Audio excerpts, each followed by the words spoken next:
ایک عرصے کی غلامی اور بدحالی کے بعد بنی اسرائیل میں کچھ اصلاح حال کا جذبہ ابھرا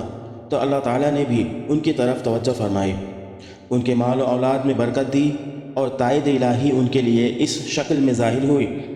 کہ دارائے اول یعنی کہ سائرس جو ایران کا بادشاہ تھا، اس نے 739 قبل مسیح میں کلدانیوں کو شکست دے کر ان کے ملک پر قبضہ کر لیا اور یہود کو جلا وطنی سے نجات دے کر وطن جانے اور اسے دوبارہ آباد کرنے کی اجازت دے دی، جس کے بعد بنی اسرائیل کو از سر نو خاصہ فروغ حاصل ہوا۔ الحمدللہ رب العالمین والصلاة والسلام علی نبینا محمد خاتم الانبیاء وسید المرسلین وعلی آلہ وصحبہ اجمعین، اما بعد، رب اشرح لی صدری ویسر لی امری واحلل عقدۃ من لسانی یفقہوا قولی۔ السلام علیکم ورحمۃ اللہ وبرکاتہ۔ میں محمد عامر سورہ بنی اسرائیل کی تفسیر کی سیریز لے کر حاضر ہو چکا ہوں۔ آج انشاءاللہ تعالی ہم عزیر علیہ السلام کے تجدیدی کارنامے کے بارے میں پڑھیں گے، تو آئیے تلاوت قرآن سے اس تفسیر کی شروعات کرتے ہیں۔ اعوذ باللہ من الشیطان الرجیم، بسم اللہ الرحمن الرحیم۔ ثم رددنا لكم الكرة عليهم وأمددناكم بأموال وبنين وجعلناكم أكثر نفيرا۔ اس کے بعد ہم نے تمہیں ان پر غلبے کا موقع دے دیا، تمہیں مال اور اولاد سے مدد دی اور تمہاری تعداد پہلے سے بڑھا دی۔ بنی اسرائیل کے درمیان جو اصلاح و تجدید کا کام ہوا تھا، اس کے بارے میں مورخین نے تفصیل سے بحث کیا ہے، تو آئیے دیکھتے ہیں مختصراً اس واقعے کو اور سمجھنے کی کوشش کرتے ہیں کہ وہ کیا وجہ تھی کہ اللہ رب العزت نے بنی اسرائیل کو پھر سے وہ وقت اور وہ عزت عطا کیا جو ان سے چھن گئی تھی۔ یہودیہ کے باشندوں میں ایک ایسا موجود تھا جو خیر پر قائم اور خیر کی دعوت دینے والا تھا۔ اس نے ان لوگوں میں بھی اصلاح کا کام جاری رکھا جو یہودیہ میں بچے کچے رہ گئے تھے، اور ان لوگوں کو بھی توبہ کی ترغیب دی جو بابل اور دوسرے علاقوں میں جلا وطن کر دیے گئے تھے۔ آخرکار رحمت الہی ان کی مددگار ہوئی، بابل کی سلطنت کو زوال ہوا۔ 539 قبل مسیح میں ایرانی فاتح سائرس نے بابل کو فتح کیا، اور اس کے دوسرے ہی سال اس نے فرمان جاری کر دیا کہ بنی اسرائیل کو اپنے وطن واپس جانے اور وہاں دوبارہ آباد ہونے کی عام اجازت ہے۔ اس کے بعد یہودیوں کے قافلے پر قافلے یہودیہ کی طرف جانے شروع ہو گئے، جن کا سلسلہ مدتوں جاری رہا۔ سائرس نے یہودیوں کی ہیکل سلیمانی کی دوبارہ تعمیر کی اجازت بھی دی، مگر ایک عرصے تک ہمسایہ قومیں جو اس علاقے میں آباد ہو گئی تھیں مزاحمت کرتی رہیں۔ آخر داریوس یعنی کہ دارائے اول نے 522 قبل مسیح یہودیہ کے آخری بادشاہ کے پوتے زروبابل کو یہودیہ کا گورنر مقرر کیا، اور اس نے حج نبی، زکریا نبی اور سردار کاہن یشوع کی نگرانی میں ہیکل مقدس نئے سرے سے تعمیر کیا۔ پھر 457 قبل مسیح میں ایک جلا وطن گروہ کے ساتھ حضرت عزیر علیہ السلام یہودیہ پہنچے، اور ایران کے بادشاہ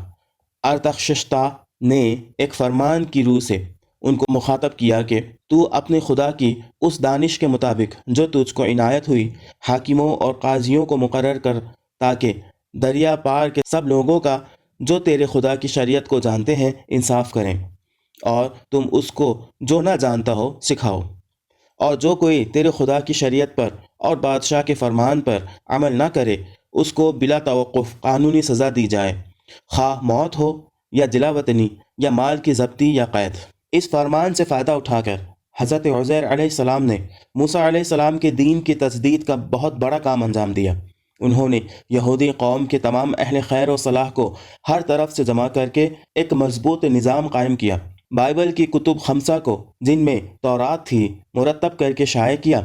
یہودیوں کی دینی تعلیم کا انتظام کیا، قوانین شریعت کو نافذ کر کے ان اعتقادی اور اخلاقی برائیوں کو دور کرنا شروع کیا جو بنی اسرائیل کے اندر غیر قوموں کے اثر سے گھس آئی تھیں۔ ان تمام مشرک عورتوں کو طلاق دلوائی جن سے یہودیوں نے بیاہ کر رکھے تھے، اور بنی اسرائیل سے از سر نو اللہ کی بندگی اور اس کے آئین کی پیروی کا وعدہ لیا۔ 445 قبل مسیح میں تہمیہ کے زیر قیادت ایک اور جلا وطن گروہ یہودیہ واپس آیا، اور ایران کے بادشاہ نے تہمیہ کو یروشلم کا حاکم مقرر کر کے اس امر کی اجازت دے دی کہ وہ اس کی شہر پناہ تعمیر کرے۔ اس طرح 150 سال بعد بیت المقدس پھر سے آباد ہوا اور یہودی مذہب و تہذیب کا مرکز بن گیا، مگر شمالی فلسطین اور سامریہ کے اسرائیلیوں نے حضرت عزیر کی اصلاح و تجدید سے کوئی فائدہ نہ اٹھایا، بلکہ بیت المقدس کے مقابلے میں اپنا ایک مذہبی مرکز جرزیم پہاڑ پر تعمیر کر کے اس کو اہل کتاب کا قبلہ بنانے کی کوشش کی۔ اس طرح یہودیوں اور سامریوں کے درمیان دوری اور زیادہ بڑھ گئی۔ ایرانی سلطنت کے زوال اور سکندر اعظم کے فتوحات اور پھر یونانیوں کے عروج سے یہودیوں کو کچھ مدت کے لیے ایک سخت دھکا لگا۔ سکندر کی وفات کے بعد اس کی سلطنت جن 3 سلطنتوں میں تقسیم ہوئی تھی، ان میں سے شام کا علاقہ اس سلوقی سلطنت کے حصے میں آیا جس کا پایہ تخت انطاکیہ تھا، اور اس کے فرما روا اینٹیوکس ثالث نے 198 قبل مسیح میں فلسطین پر قبضہ کر لیا۔ یہ یونانی فاتح جو مذہباً مشرک اور اخلاقاً بدکار تھے، یہودی مذہب و تہذیب کو سخت ناگوار محسوس کرتے تھے، انہوں نے اس کے مقابلے میں سیاسی اور معاشی دباؤ سے یونانی تہذیب کو فروغ دینا شروع کیا، اور خود یہودیوں میں سے ایک اچھا خاصا حصہ ان کے فائدے کے لیے کام کرنے لگا۔ باہر کی اس مداخلت نے یہودی قوم میں پھوٹ ڈال دیا۔ ایک گروہ نے یونانی لباس، یونانی زبان، یونانی طرز معاشرت اور یونانی کھیلوں کو اپنا لیا، اور دوسرا گروہ اپنی تہذیب پر سختی کے ساتھ قائم رہا۔ 157 قبل مسیح میں اینٹیوکس چہارم جب تخت نشین ہوا تو اس نے پوری جابرانہ طاقت سے کام لے کر یہودی مذہب و تہذیب کو ختم کرنا چاہا۔ اس نے بیت المقدس کے ہیکل میں زبردستی بت رکھوائے اور یہودیوں کو مجبور کیا کہ ان کو سجدہ کرے۔ اس نے قربان گاہ پر قربانی بند کرائی۔ اس نے یہودیوں کو مشرکانہ قربان گاہوں پر قربانیاں کرنے کا حکم دیا۔ اس نے ان سب لوگوں کے لیے سزائے موت تجویز کی جو اپنے گھروں میں تورات کا نسخہ رکھیں، یا سبت کے احکام پر عمل کریں، یا اپنے بچوں کے ختنے کرائیں۔ لیکن یہودی اس جبر سے مغلوب نہ ہوئے،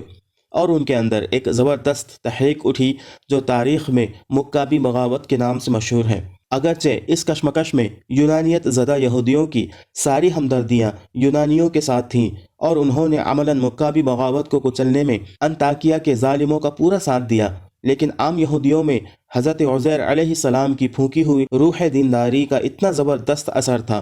کہ وہ سب مقابیوں کے ساتھ ہو گئے، اور آخرکار انہوں نے یونانیوں کو نکال کر اپنی ایک آزاد دینی ریاست قائم کر لی جو 67 قبل مسیح تک قائم رہی۔ اس ریاست کے حدود پھیل کر رفتہ رفتہ اس پورے رقبے پر حاوی ہو گئے